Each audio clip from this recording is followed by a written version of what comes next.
अंधकार दूर होकर के प्रकाश में परिवर्तित हो जाता है। तो संकल्प छोटा लगता है, जिस तरह से किसी भी बीज, आप वट वृक्ष देख लीजिए, उसका वृक्ष कितना, उसका जो बीज होता है कोई 2-4 किलो का होता है क्या? नहीं, बहुत मामूली सा, सरसों के दाने से भी छोटा दिखाई देता है, और वह एक विशाल वट वृक्ष के रूप में स्थापित हो जाता है। तमाम पक्षियों का आश्रय स्थल हो जाता है, धूप से तपने वाले को शीतलता प्रदान करता है, हमें ऑक्सीजन देता है। तो संकल्प बहुत छोटा होता है, लगता है कि कोई भी सत्कर्म करने के लिए, कोई भी कार्य करने के लिए जब व्यक्ति खड़ा होता है, कहीं भी कोई भी इतिहास उठा करके देख लीजिए, तो अकेला होता है, हजारों के बीच में कोई संकल्प नहीं देता है कार्य करने वाला, उसके मन में एक भाव उठता है संकल्प, और संकल्प भी कराने वाला तो परमात्मा होता है। तो संकल्प से आज ये नहीं रहता मुझे 10-20 लोग मेरे साथ आए, संकल्प आया तो आज 10-20-50 लोग हैं।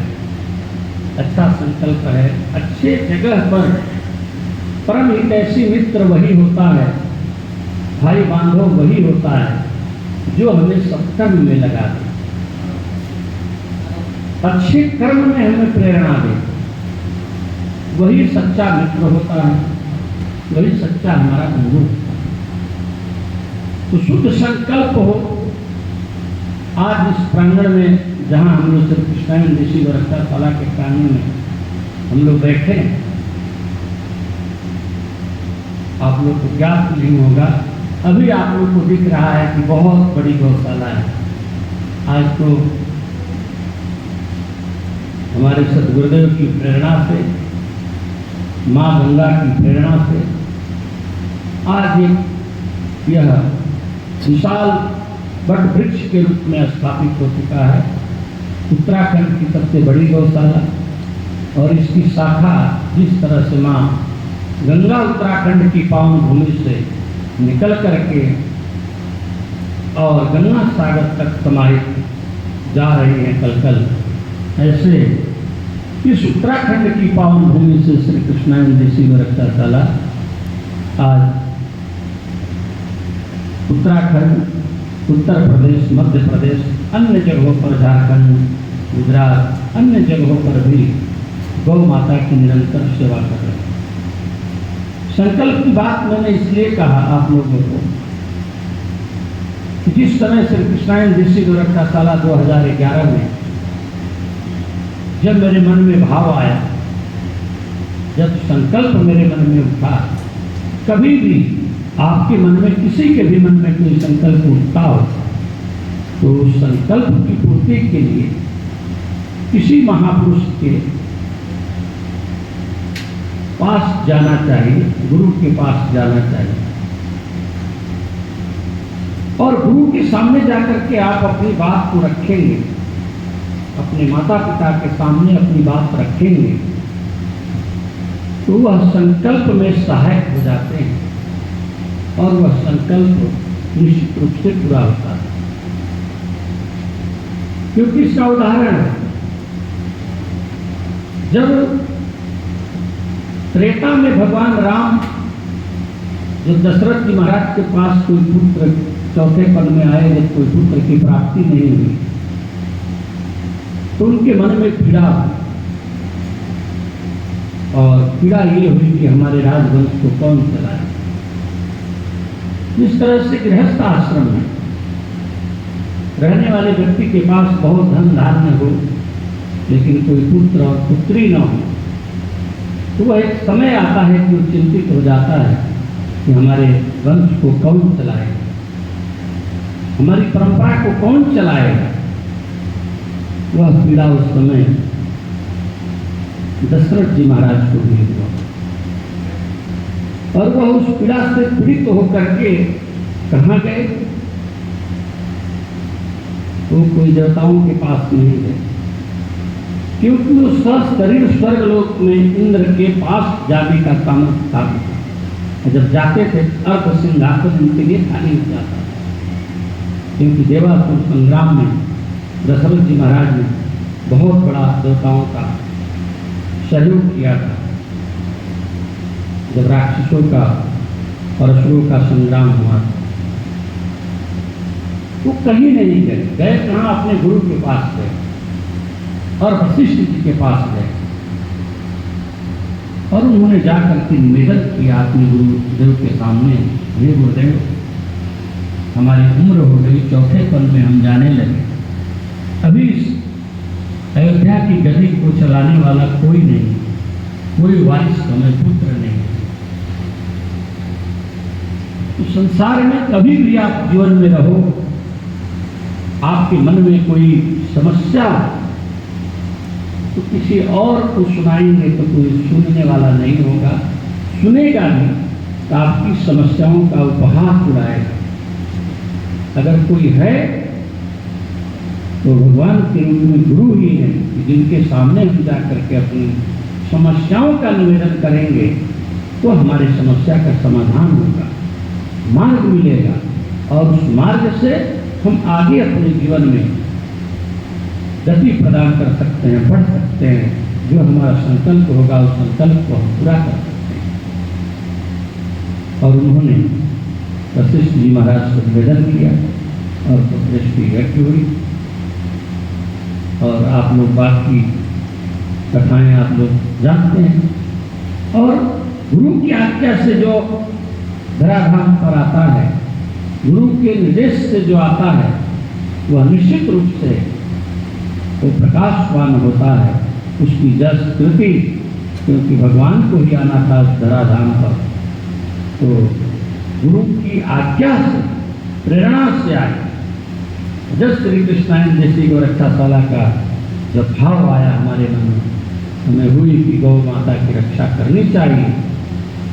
और उस समय मन में जब हमें पीड़ा हुआ तो हमने सोचा कि कहीं कोई ऐसे हमें मिल जाए कि जो मार्गदर्शन दे कि क्या करना चाहिए। और उस प्रेरणा से हमारे संकल्प के सहायक होने के लिए तो गुरु के पास से ही वह कार्य, और श्री कृष्णायन जैसी गोरक्षाशाला जो गौ माता का आश्रय स्थल है, वहाँ पर भगवान के आप लोग श्री जो कृष्ण जन्माष्टमी महोत्सव का जो आप लोगों ने एक आयोजन किया, उसके लिए बहुत बहुत आप लोग को साधुवाद। आप लोग को संकल्प नित्य निरंतर बढ़े। अभी हमारे ऋग्वेदानंद जी, पवन दास जी, राजेंद्र दास जी, गौरव और हमारे सामने बैठे हैं, तो इन्होंने कहा कि बाबा अब हर साल इससे भी बड़ा हो ना। इन लोगों से हमने कहा है, उन्होंने बताया कि हमने कहा है कि आप लोग हर साल आइए और बड़ा भव्य और दिव्य बनाइए।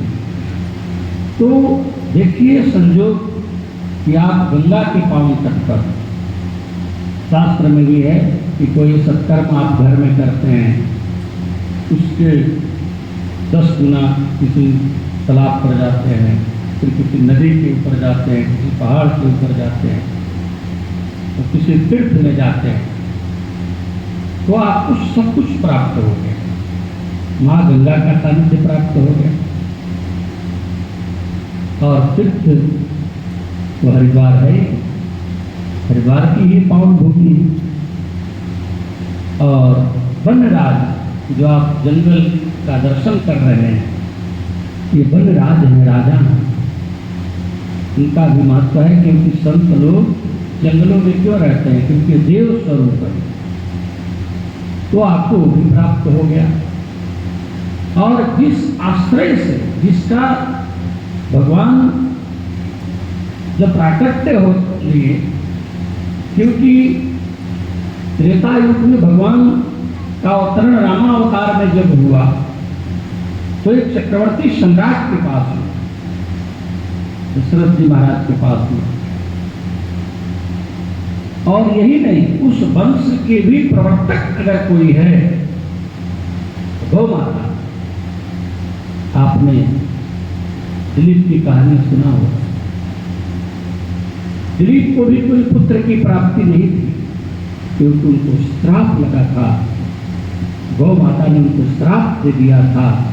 जब दिलीप संतानोत्पत्ति के लिए जब चले,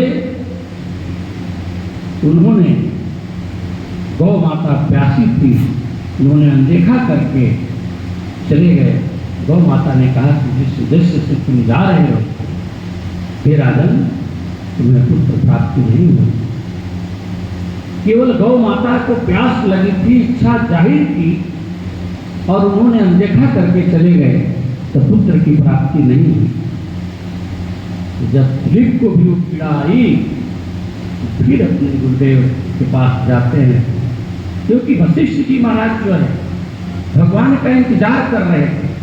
कर्मकांड में ब्राह्मण के लिए कोई बहुत अच्छा कार्य उनके लिए नहीं है, क्योंकि दूसरे के आप ब्राह्मण की जब पूजा कराते हैं तो आप अपनी मनोकामना पूर्ति के लिए, अपने कई समस्याओं को, ग्रह शांति के लिए, कई समस्याओं के उद्धार के लिए आप ब्राह्मण के पूजन कराते हैं। और ब्राह्मण पूजन कराते हैं, और पूजन कराने के बाद आपको आशीर्वाद देते हैं, और आपके जो कर्म होते हैं उसको दूर करते हैं, तो उसका दोष लगता है। तो वशिष्ठ जी महाराज ने कहा ब्रह्मा से, हे पिता, उसको हम भेज रहे हो, क्या हम वहाँ जा रहे हैं, तो ये तो निंदनीय कर्म है, प्रवृत्ति कर्म, तो मेरा उद्धार कैसे होगा। उन्होंने कहा, जाओ, जिस कुल में तुम जा रहे हो, जिस कुल के तुम गुरु बनने जा रहे हो, उस कुल में स्वयं ब्रह्म अवतरित हो। तो राम की प्रतीक्षा में उन्होंने प्रतीक्षा करते रहे। तो उन्होंने जब वहां भी जाकर के गए कहे, तो उन्होंने समस्या बताई है, जाओ गौ माता की सेवा करो। तो गौ माता की सेवा से उस कुल की रक्षा हुई, कुल चला, वंशावली चली। तो रामावतार, राम के अवतार में रघुवंश दिलीप की भी जो उनके पूर्वज, उनकी वंशावली चली, वो किससे चली? गौ माता से चली, गौ माता के आशीर्वाद से चली। और भगवान जब जिस आए, तो क्योंकि वो सम्राट थी, तो कहीं कहीं किसी मन में लगता है, जब आज के आधुनिक युग में अगर कोई बहुत बड़े पद पर बैठ जाता है, देश के राष्ट्रपति हो, प्रधानमंत्री हो, राज्य के मुख्यमंत्री हो, बड़े अधिकारी हो, एक प्रोटोकॉल हो जाता है। वो चाह करके भी बहुत कुछ नहीं कर पाते हैं, उस प्रोटोकॉल के अधीन हो जाते हैं। भगवान के मन में भी उस समय आया कि मैं सेवा करूं, लेकिन जैसी सेवा करनी चाहिए थी भगवान राम को गौ माता की, वैसा नहीं कर पाए, नहीं कर पाए। करके क्या गौ माता की अपनी सेवा का नहीं कर पाए। वो भगवान के मन में एक रहा कि हम इस धरती पर मनुष्य रूप में अवतरित होकर के आए हैं, तो हमने जैसा गौ माता की सेवा चाहिए वैसी हमने गौ माता की सेवा नहीं की। तो भगवान जब द्वापर में आते हैं तो चुनाव किससे करते हैं? जिसके पास 9 लाख गाय थी, नंद बाबा का चुनाव करते हैं। और नंद बाबा का चुनाव करने के बाद क्या करते हैं? भगवान सर्वप्रथम, और उनका नामकरण कहाँ होता है? गर्गाचार्य जी के, वो भी कहाँ? आश्रम में, गौशाला में। जहाँ आश्रम था वहाँ गौशालाएं होती थी। तो गौशाला का इतना बड़ा महत्व है, गौ माता का इतना बड़ा महत्व है कि भगवान का नामकरण भी गुरु के पास और गौशाला में होता है। जिस ब्रह्म ने कृष्णावतार, भगवान कृष्ण स्वरूप में जब यहाँ आते हैं तो पहला कार्य क्या करते हैं? गोचारण करते हैं। भाई जिसके पास 9 लाख गाय हैं, नंद बाबा भी कोई साधारण तो थे नहीं, क्या उनके पास ग्वाल बाल नहीं होंगे? बहुत ग्वाल बाल होंगे। भगवान को जाने की क्या जरूरत थी? कृष्ण को जाने की जरूरत नहीं थी, लेकिन भगवान ने अवतरित होकर के हम मानव मात्र को संदेश दिए कि बिना गो सेवा का जीवन सफल नहीं है। अगर हमने जीवन में गौ माता की सेवा नहीं की तो मनुष्य का शरीर कह रहा है, ब्रह्म संदेश दे रहा है कि मैं भी इस मनुष्य रूप में आया हूं, क्योंकि भगवान चतुर्भुज रूप में नहीं घूम रहे हैं। यहां पर आप हमारे जैसे 2 हाथ 2 पैर, आंख कान नाक विराट स्वरूप भगवान ने दिखाया है, वो अलग बात है, लेकिन आए हैं तो मनुष्य के रूप में आए। तो भगवान हमें संदेश देते हैं कि हमारा जीवन तभी सफल है कि जब हम गौ माता की सेवा करें। नौकरों के ऊपर आश्रित होकर के केवल नौकर गौ माता की सेवा करें, ऐसा नहीं, हम स्वयं सेवा करें। तो भगवान गोचारण में जाते हैं और नंगे पैर जाते हैं, और किसके साथ जाते हैं? जो सभी ग्वाल बाल है। तो ग्वाल बाल कोई साधारण लोग नहीं थे, सब ऋषि थे, सब देवता थे। क्योंकि ब्रह्म जब जाएगा तो भाई सब उसके जाएंगे ना, तो सब लोग उनके साथ में गोचारण कर रहे हैं। तो भगवान श्री कृष्ण गोचारण के माध्यम से हमें पूरे विश्व को एक संदेश दिया, मानव मात्र को संदेश दिया कि हम मनुष्य रूप में अगर इस धरती पर आते हैं तो ब्रह्म ही क्यों ना आता हो, वो भी गौ माता की सेवा करता है। तो जब ब्रह्म ही गौ माता की सेवा कर रहा है तो आपको हम क्यों नहीं करना चाहिए? तो कोई भी आज हमारे यहाँ जो भी गौ सेवक सेवा करते हैं गौ माता की, इनका बहुत बड़ा पुण्य है। ये अपने आप को ये समझें कि मैं कोई ऐसा कार्य कर रहा हूं, ये सबसे बड़ा कार्य कर रहे हैं। बाकी कार्यों में आपके जीवन का उद्धार नहीं है। आप किसी फैक्ट्री में सर्विस कर लें, आप डॉक्टर बन जाए, इंजीनियर बन जाए, आप धन कमा सकते हैं, मान सम्मान कमा सकते हैं, लेकिन जो आत्मिक आपका आत्म उद्धार होना है वो नहीं हो सकता है बाकी जगहों पर। बाकी जगहों पर आपको बहुत परिश्रम करना पड़ेगा, लेकिन गाय माता के लिए जो यह समझ करके सेवा करता हो, करे, केवल क्या है, भाव बदलना है। भावों विद्यते देव। अगर भावना है तो पत्थर में भी भगवान विराजमान है, जिनको हम मान रहे हैं। एक मूर्ति में भगवान को हम मान रहे हैं ना, आज उनका उत्सव मना रहे हैं, उनको भोग लगा रहे हैं, उनके लिए एसी लगाते हैं, पंखे लगाते हैं, भगवान को सुलाते हैं, जल पिलाते हैं, दूध पिलाते हैं, मक्खन पिलाते हैं, मिश्री खिलाते हैं। भाव की प्रधानता है। तो भाव, अगर इस सेवा में हमारा भाव परिवर्तित हो जाए कि मैं किसी के यहाँ नौकर नहीं हूँ, मैं गौ माता की सेवा कर रहा हूँ, केवल यह भाव से व्यक्ति अगर गौ माता की सेवा करता है तो निश्चित रूप से उसके कई जन्मों के जो संस्कार होंगे 84 लाख योनियों में, वो भी प्रारब्ध को मिटाने का अगर कहीं सामर्थ्य है तो गौ माता में। इसलिए जो भी गौ सेवा करता हो उसको कभी अपने अंदर हीन भावना मत आने देना। मैं आप लोग को कह रहा हूँ, कभी हीन भावना मत आने देना कि मैं गाय का गोबर जिसमें लक्ष्मी का वास है, ऐसा कोई सृष्टि में है ही नहीं। बताओ, गाय का गोबर, गाय के लिए तो, उसके लिए तो विष्ठा ही है ना। कोई ऐसा संसार में है कि जिसकी विष्ठा का पूजन होता हो, गौरी गणेश बनते हो, किसी की मूत्र पवित्र हो जिसमें गंगा स्वयं समाहित हो, कोई सृष्टि में है? कोई नहीं। कोई ऐसा जीव नहीं है कोई साबित कर दे तो जो कहेगा, कोई ऐसा जीव नहीं, केवल एक है। तो गौ माता इस धराधाम पर है, जिनको गोबर को भी गौरी गणेश बना करके स्थापित किया जाता है, जिनके गौमूत्र को पान किया जाता है। इस धरती पर अगर कहीं कुछ है, एक अमृत का वर्णन आया है, लेकिन पांच अमृत जहां पर हो वो कहां पर है? गौ माता में। गाय का दूध, दही, घी, गोबर, गोमूत्र, उसमें इतना बड़ा सामर्थ्य है कि किसी मनुष्य से कोई पाप हो जाता है, उस पाप को समाप्त करने का अगर किसी में सामर्थ्य है तो गौ माता के पंचामृत।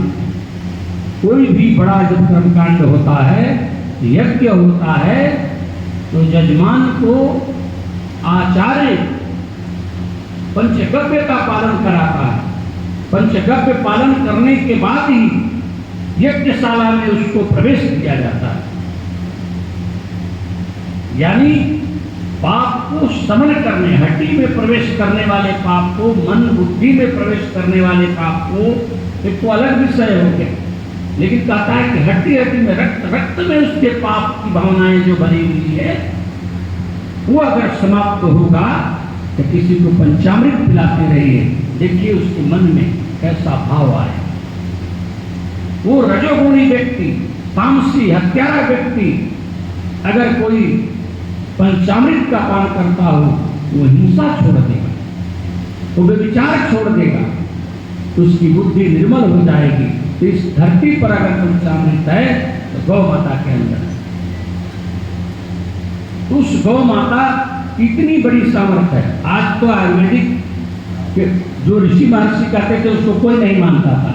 अमेरिका जिस चीज को प्रमाणित कर दे उसको लोग मानते हैं। तो गौमूत्र को भी अमेरिका ने कह दिया कि नहीं, ये बहुत अच्छा है, अब लोग पी रहे हैं। तो जिसमें नाना प्रकार की व्याधियों को समाप्त करने का सामर्थ्य है, वो सब गौ माता में है। और भगवान का अवतरण बिना गौ की महिमा का, बिना गौ का अधूरा है। जो ब्रह्म जिसके हम प्राकट्य उत्सव मना रहे हैं, तो गौ माता के साथ भ्रमण कर रहा है ब्रह्म। इसलिए गौ माता का सेवा ही सार्थक रूप से हमारी भगवान श्री कृष्ण जन्माष्टमी होगा, तभी होगा सार्थक जब हम जहाँ भी रहें, कहीं भी रहें, गौ माता के साथ जुड़े रहें, गौ माता की सेवा करते रहें। भगवान का जीवन देखिए। अभी जो बांसुरी वादन कर रहे थे आप, वो बांसुरी क्या है? भगवान रामावतार में, भगवान के रामावतार में शिव जी भगवान के दर्शन करने गए। किसी भी बालक को कोई भी देखता है, संसारिक बालक वो तो परमात्मा है। जब बच्चे को देखता है तो चुम्बन करना चाहता है, वो बुढ़ा हो छोटा हो कोई भी बालक को जब किसी के गोद में देखेगा, जब उसके हाथ में आएगा तो चाहेगा कि हम उसको चुम्बन करें।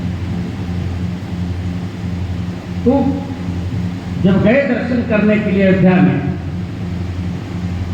तो भगवान को चुम्बन करना चाहे तो भगवान ने उनके हाथ ऐसे कर दिया। भगवान शिव कि नहीं, मैं मर्यादा रूप में आया हूँ यहाँ, इसलिए चुम्बन नहीं करेंगे। बोले कि ये तुम्हारी इच्छा, मैं द्वापर में कृष्णा अवतार में पूरा करूंगा। तो जब भगवान कृष्ण के रूप में अवतरित हुए द्वापर में, वही बांसुरी भगवान कृष्ण जो बजाते हैं, वह मुरली जो है भगवान शिव का ही स्वरूप है। इसीलिए भगवान उस रूप में धारण करते हैं। और जब भगवान स्वयं कृष्ण शिव को धारण करके जब उच्चारण करेंगे, तो निश्चित है कि ब्रह्मा सभी देवता लोग उस बांसुरी की आवाज से सुन करके मंत्र मुग्ध हो जाते थे। तो भगवान सबकी इच्छाओं को पूरी किए। जब भगवान राम त्रेता में जब वनवास होता है, भगवान जब वनगमन कर रहे हैं, तो माताएं देख रही हैं नगर की नारियां सब गरीब, इतने कोमल, इतने सुंदर, अरे ये तो मेरे पुत्र होने चाहिए थे। किसी ने पति रूप में उनको चाहा, किसी ने किसी रूप में भगवान के स्वरूप को देखते हुए तरस रहा। तो भगवान ने कहा कि नहीं नहीं, मैं तो मर्यादा को पालन करने के लिए इस रामावतार में आया हूँ, मैं मर्यादा को पालन करूंगा। ये तुम लोग की सबकी इच्छाएं पूर्ति होगी। और भगवान आकर कृष्णा अवतार में जो भी वो आकर के भूखिया बने, देवताओं ने इच्छा जाहिर की, तो भगवान आकर के कृष्णा अवतार में सभी गोपियों के साथ, अन्यथा लेकर के लोग, बहुत लोग जो वो करते हैं, ऐसा नहीं करना चाहिए, क्योंकि प्रभु थी गोपियाँ, कोई साधारण नारियां नहीं थी, भगवान के लिए ही उनका जीवन था, क्योंकि भगवान के लिए ही वो आई थी। और जब भगवान गए तो उनके विरह में जाकर के द्वारिका में जो गोपी तालाब है, वहाँ उन्होंने सभी ने शरीर छोड़ दिया था। तो जो गोपी चंदन आप लगाते हैं वही वो गोपी चंदन है। जो चंदन आप लगाते हैं सफेद रंग के, पीले रंग का हल्का सा, वो वही गोपी चंदन है।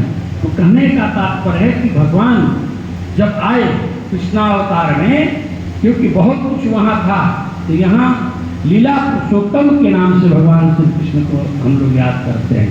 भगवान ने लीलाएं की।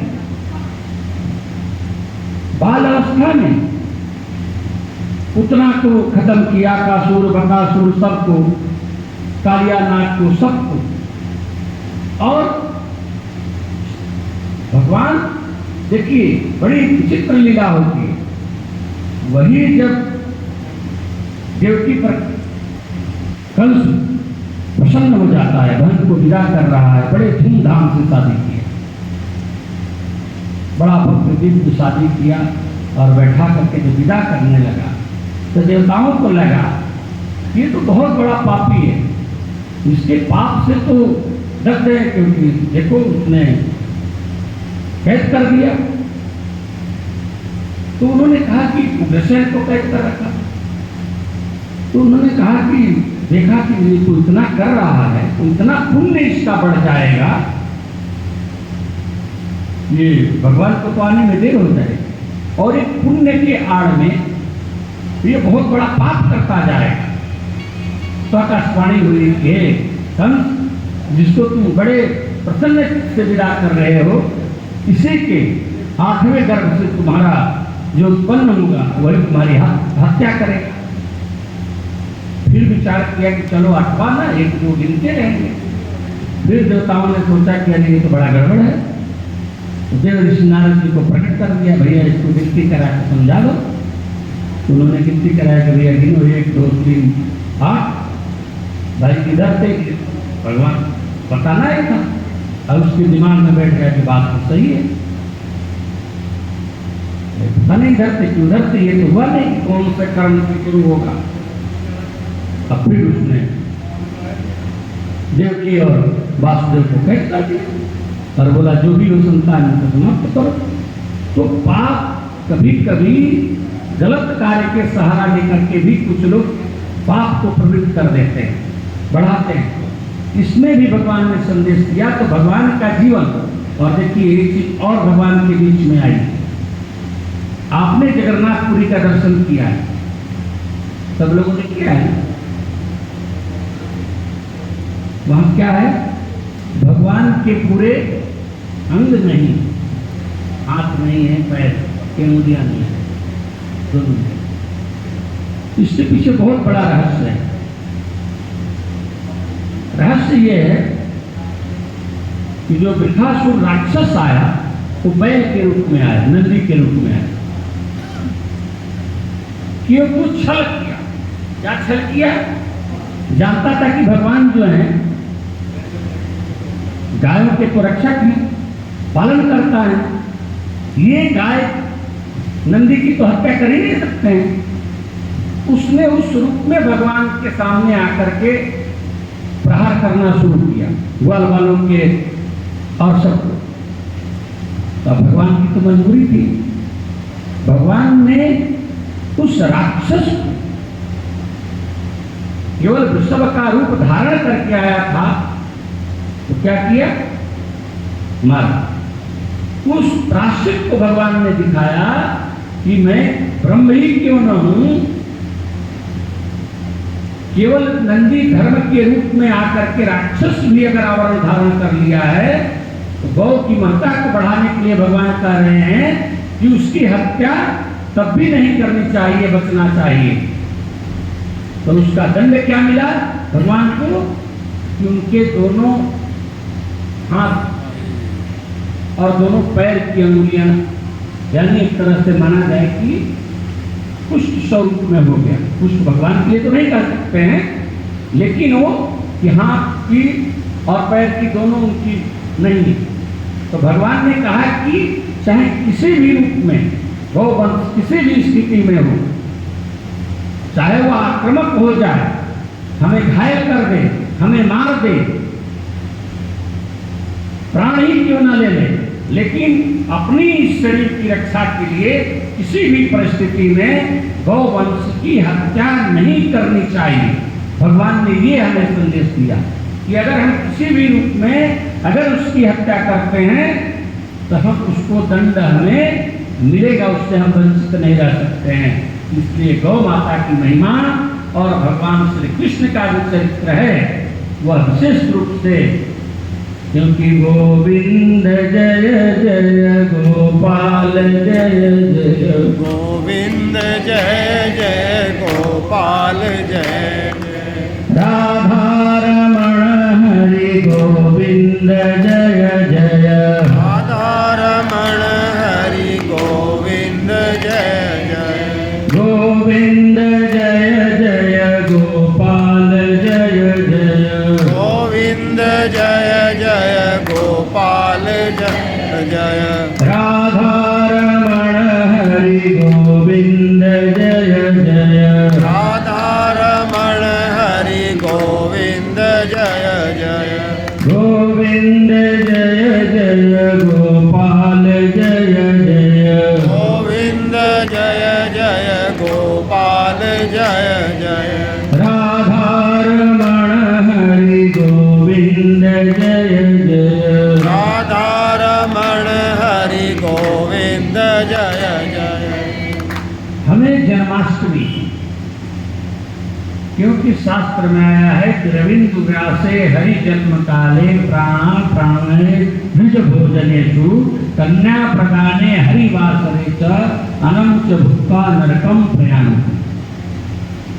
कहा कि सूर्य चंद्र ग्रहण काल में और हरि जन्म काले भगवान के प्राकट्य उत्सव रामनवमी हो, श्री जन्माष्टमी हो, और कन्या प्रदान कन्यादान से पहले और कोई अपना सगा संबंधी का शरीर जब पूर्ण हो जाता है, जब तक उसका संस्कार नहीं हो जाता है, तब तक उस समय अन्न में दोष होता है। इसलिए अन्न हमें नहीं पालन करना चाहिए। वृद्ध हो, बालक हो, जो गर्भवती स्त्रियां हों, इनको छोड़ करके, रोगी हों इनको छोड़ करके, बाकी जो स्वस्थ हों उनको उपवास जरूर करना चाहिए, क्योंकि अन्न में दोष रहता है। इसलिए व्रत अवश्य करना चाहिए भगवान का। तो आप लोग जो कि हमें ऋषिकेश में जाना है, तो बड़े आप लोग भाग्यशाली हैं और पुण्य है आप लोग का। माँ गंगा के पावन तट पर सभी लोग आप लोग यहाँ पर उपस्थित हैं और माँ गंगा और गौ माता आप लोग के ऊपर विशेष कृपा करें कि हर वर्ष आप लोग अधिक से अधिक संख्या में आकर के भगवान का उत्सव मनाएं। और बाकी पौंदा जी आगे के कार्यक्रम को बताएंगे और सभी को श्री कृष्ण जन्माष्टमी महोत्सव पर सभी को हार्दिक शुभकामनाएं। स्वस्थ रहें, प्रसन्न रहें, आप लोग गौ माता का स्मरण करते रहें, भगवान का स्मरण करते रहें, गुरु मंत्रों का जाप करते रहें और नित्य अपने घर में एक दीपक जरूर अवश्य प्रज्वलित करें। और जब भी समय मिले तो 5 मिनट 10 मिनट भगवान का स्मरण जरूर करें। कहीं भी रहें, किसी भी स्थिति में रहें, क्योंकि मनुष्य का जन्म 84 लाख योनियों के बाद भगवान ने बड़ी अनुग्रह कृपा की है कि आपको मनुष्य का शरीर धारण किया है। देवता लोग भी तरसते हैं, क्योंकि बाकी जगह आप कुछ कर नहीं सकते, यहीं पर जो कुछ करना चाहे कर सकते हैं। और सबसे बड़ी भगवान की कृपा है कि मनुष्य रूप में भी बहुत आपने मनुष्यों को देखा होगा कि मनुष्य का शरीर होते हुए भी भगवान किसी को विकलांग बना देते हैं, किसी को अंधा बना देते हैं, कोई चल सकता नहीं है, कोई बोल सकता नहीं, गूंगा बना देते हैं। मनुष्य के जन्म में होने के बाद भी एक उनका जीवन पशु से भी बदतर हो जाता है, कुत्ते से भी बदतर हो जाता है। तो भगवान ने बहुत अनुग्रह की है, भगवान ने बहुत बड़ी कृपा की है कि आपको स्वस्थ के अच्छे घर में जन्म दिया। परमात्मा ने आपको वस्त्र दिया, अन्न दिया, मान दिया, सम्मान दिया। इसलिए उस परमात्मा को, क्योंकि ये नहीं सोचना चाहिए क्योंकि कोई गर्भ से कोई विकलांग पैदा हो जाता है कि नहीं हो जाता है मनुष्य ना? कोई जन्म लिया, किसी ऐसे घर में जन्म लेता है कि जो जन्म लेते ही उसको पालन पोषण करने में भी समस्या होती है। और एक जीव जो सत्कर्म किया होता है, परमात्मा से जुड़ा हुआ पिछले जन्म क्या होता है तो किसी अच्छे घर में जन्म लेता है, अच्छे संस्कारवान घर में जन्म लेकर के जन्म लेते ही सब कुछ उसको प्राप्त होता है। इसलिए हमें हमेशा याद रखना चाहिए कि परमात्मा ने हमें अच्छे घर में, भगवान ने हमें अच्छे वस्त्र पहनने की सुविधा दी, भोजन की व्यवस्था दी, आवास की व्यवस्था दी। तो उस परमात्मा को हमें हमेशा निरंतर उसका स्मरण करना चाहिए, ठाकुर जी का स्मरण करना चाहिए। सोते जागते उस परमात्मा का, खाते पीते हमेशा उसका स्मरण करना चाहिए। जिस तरह से माताएं घर के सभी कार्य को करते हुए भी अपने बच्चों का ध्यान रखता है उसका कि हमारा बच्चा किस स्थिति में, घर के किस कोने में है, किस आंगन में है, ऐसा माता का ध्यान रखता है। तो जब हम परमात्मा के पुत्र हैं उस ब्रह्म के, इसलिए हम जब भगवान का स्मरण करते रहेंगे तो भगवान हमारा ध्यान रखेंगे। इसलिए भगवान ने हमको जब सब कुछ दिया है तो हमें उस परमात्मा को भूलना नहीं चाहिए, नहीं तो यह नश्वर शरीर को तो जाना ही नहीं, बाकी फिर हाथ में कुछ नहीं लगेगा। इसलिए जो कुछ हो भगवान के लिए हमारा जीवन हो, भगवान के लिए समर्पित हो, भगवान के लिए स्मरण करें, भगवान का चिंतन करें। जब हम उनका चिंतन करेंगे, ये जन्म हमको भगवान ने सब कुछ दिया है तो अगला भी अच्छा देगा। इसलिए भगवान का हमेशा उनके नामों का स्मरण करना चाहिए। कलयुग केवल नाम आधारा, और सुमिर सुमिर न नहीं पारा। अगर कुछ न करो, भगवान के नामों का स्मरण करो, उसी में परमात्मा सब कुछ कर देता है। इसलिए भगवान का निरंतर स्मरण करना चाहिए। और भगवान के कार्य में कोई बाधक हो, गोपियों ने क्या किया, छोड़ दिया, कहा कि नहीं तुम परमात्मा के लिए बाधक, परमात्मा के लिए कोई भी बाधक बनता हो, अगर गुरु भी बाधक बनता हो परमात्मा के लिए तो छोड़ दो, कोई दिक्कत नहीं। तो इसलिए शास्त्र सब प्रमाण है। इसलिए हमें जो परमात्मा के लिए बाधक बनता हो, चाहे माता पिता त्याग दिए ना, भरत जी ने माँ का त्याग कर दिया क्योंकि परमात्मा के लिए बाधक बन रहे। ईश्वर ने भाई को त्याग दिया क्योंकि परमात्मा के लिए बाधक बन रहे। गोपियों ने पतियों को त्याग दिया, प्रहलाद ने पिता को त्याग दिया, सभी बाधक बन रहे थे। तो इसलिए हमें हमेशा परमात्मा के लिए कोई बाधक जो बनता है उसको त्याग करने में कोई दोष नहीं है। इसलिए कहीं भी रहो, किसी भी स्थिति में रहो, हमेशा उस परमात्मा का, जिसने हमें मनुष्य का शरीर दिया है, माता पिता का उसी तरह सम्मान करो जिस तरह से गुरु का सम्मान करते हो। माता पिता, गुरु, गौ, गंगा, ये साक्षात तीर्थ हैं। भगवान सूर्य साक्षात तीर्थ हैं, साक्षात भगवान हैं। इनकी आज्ञा को उल्लंघन नहीं करो। और जो माता पिता वास्तविक होगा वो भगवान से हमें क्यों दूर करेगा, कभी नहीं दूर करेगा। न माता दूर करेंगे, न पिता दूर करेंगे, न गुरु दूर करेंगे। इसलिए हमें निरंतर सततः भगवान का स्मरण करना चाहिए। और जन्माष्टमी आप लोग को बहुत बहुत बधाई हो, शुभकामनाएं हो, मंगलमय हो और बड़े आनंद से आप लोग इस उत्सव को मनाइए। क्योंकि भगवान का देखो 12 बजे से पहले कौन सोता है? उस समय भी कौन लोग सोए? कौन सोए बताओ? किसके अनुयायी सो गए थे? कंस के अनुयायी सभी सो गए थे और भगवान के जो अनुयायी थे जागृत सब भगवान का स्मरण कर रहे थे, आनंद ले रहे थे। हे भगवान इस धराधाम पर प्रकट हो। तो 12 बजे तक हाँ, जिन लोगों को मैंने बताया कि वृद्ध है, बालक है, रोगी है, हाँ, उनके कोई दोष नहीं है। जो गर्भवती माताएं हैं उनके लिए कोई दोष नहीं है। बाकी लोग अगर सोते हैं तो उनको दोष लगता है। इसलिए साल में क्या है, जागरण करना चाहिए, आनंद लेना चाहिए, भगवान का जितना स्मरण हो जाए करना चाहिए। मैं तो यही कहूँगा, बोलिए गौ माता की, गंगा मैया की, कृष्ण जन्म महोत्सव की, सद्गुरुदेव भगवान की, श्री कृष्ण जैसी गोरक्षाशाला की जय श्री राम।